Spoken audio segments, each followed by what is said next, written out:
Alright, welcome back to Warhammer 40k Space Marine 2. The game is just around the corner from being released on the 9th of September, this Monday coming up. The community has a lot going on behind the scenes, and also the developers did announce some brand new updates and responding to some community comments that we're going to be going over today. A lot of updates and changes coming in just before the game does drop and after it has been released. Let's go ahead and jump in and see what exactly is going on. If you do enjoy this video, please drop a like down below and subscribe if you are new for more Warhammer content and more.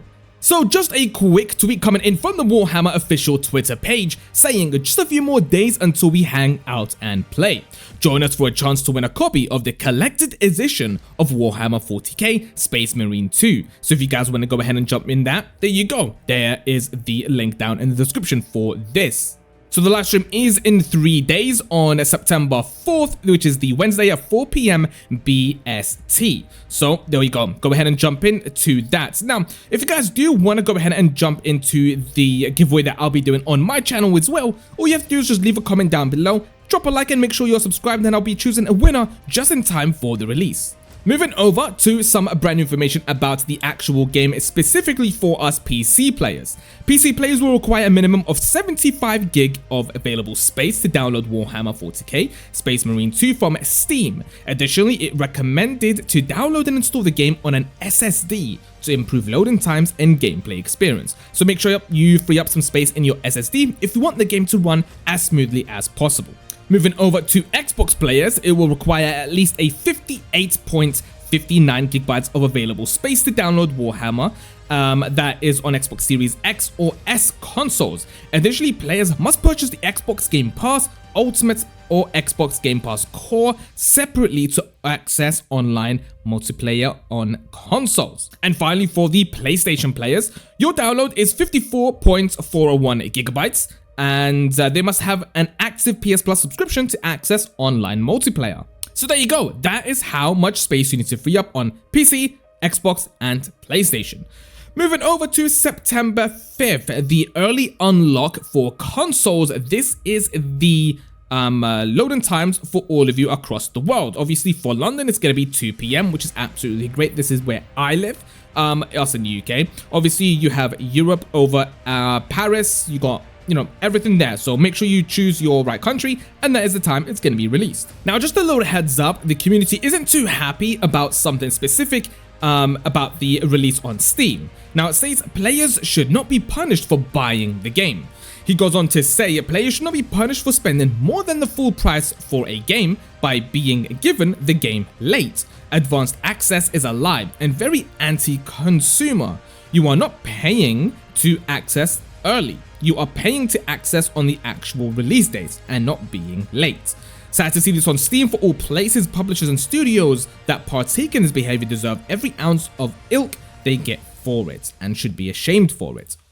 So I don't actually think it's right for companies to do that, especially for a game so big, but obviously people are going to be doing that anyway. So you're not actually paying for early access, you're paying to get the game on the day that it actually does get released. So it's more or less a waste of money. Some people did go ahead and add on to this comment saying it's too late and so are you. I hate it too, but the masses have voted with their wallets and a lot of previous cases, and now everyone is doing it and it's here to stay. Has nothing to do with Steam, Valve, back at the publishers, devs, and most importantly the customers who enabled it by buying it. So yeah, what do you guys actually think about this? Did you pay to get the early access? For me, I actually haven't even pre-ordered the game yet, but for sure, I won't be buying any early access stuff like that. I'll be buying it when the game does actually drop. So apparently the community have noticed that the classes are gonna be region locked. So this post comes in and says Chaos Space Marine classes being region locked. So it looks like Chaos Space Marines classes are locked to specific legions. For example, the Vanguard is World Eaters, Sniper is Alpha Legion, the Bulwark is Death Guard, and Assault is Night Lord. You'll be able to change colors and emblems, but you won't, for example, be able to play an Assault Marine with the Khorne Berserker helmet. I don't like this direction. Obviously, this was done to reduce the scope and work. It's difficult to make every piece of armor compatible with every class, like Khorne Berserker helmet could potentially clip into a jump pack. or something, and the developers have done this to make it easier on themselves. And a certain point, I get it, the game is already humongously huge, so they need to optimize their development if they want to ever get this game launched. But I really don't like the limit in player customization as a solution. Hopefully they can fix this limitation in a future update. Let me know what you guys were actually going to use in terms of classes. For me, I'm not really too sure exactly the way I'm going to go right now. I might be going Assault with the Night Lords. So yeah, obviously it's a bit difficult for the developers to actually please everyone and make every single specific change to the needs of the players, but no company could actually do that. Sometimes they do have to make sacrifices to actually launch the game smoothly. So obviously recently they have been posting about some of the gameplay and some of the items in the game. One of them that was posted recently is the Arsenal Power Sword. This thing looks absolutely incredible. Obviously if you guys do like your melee weapons, the Power Sword is the weapon of choice for many veteran Space Marines. Obviously if you guys have been playing it before, you should know what this weapon is. Thanks to its distribution field, it blows and can slice through any enemy's armor. That sounds absolutely amazing, so don't worry facing any bigger enemies, you'll be able to do that. And you can switch between combat stances, one dedicated to speed. So if you guys do like your slicing, go ahead and do that. The other is a broader stroke, which is more of a heavier attack, trying to kill the harder enemies. And in the hands of a skilled warrior, a power sword can cut any of them down. So there you go.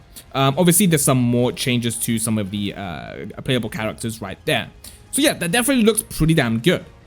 And finally, to end everything off, there has been a hot topic recently in terms of the classes and freedom in PvE for roleplay. This post coming in saying there is some hope in V2.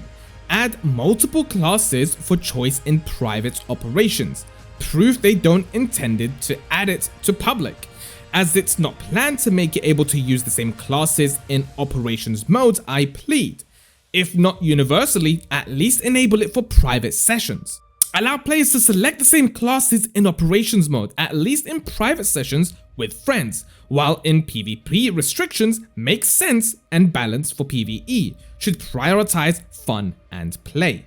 Enable full class flexibility in private sessions. For instances, a squad full of bulwarks for multiple assaults can create unique and engaging experiences, and so on. So that's going to be a big deal. Recently, people do want to play the same classes, and apparently they're not doing that. So the developers did go ahead and respond by saying, "Hello, thanks for your feedback. We will see if we can come up with a solution later during the live ops." So hopefully, and I pray to them, that they can actually make a difference to this, because the developers and the community will be really happy with the comeback and the reviews when they do make this change. It's a big one, and let's see what they do. So also, to just quickly go over one more thing here, the Radio Times in Gaming YouTube channel has uploaded a video calling it the Warhammer Space Marine 2 producer talks Doom inspiration and Helldivers 2 comparisons. So if you guys do want to go ahead and listen to this and watch this, it's definitely something quite interesting to see how the game has been developed with inspirations from two very big games, Doom and Helldivers. So there you go, if you want to check that out as well. Anyway, that's pretty much it for this video. Hopefully we did talk about something quite interesting here on the channel. Will be more uploaded, more updates being uploaded on the channel every single day leading up to the release. But other than that, I'm going to leave you all here, and very soon we're going to have another video out and more updates as soon as we find out some more information. I will see you all very soon.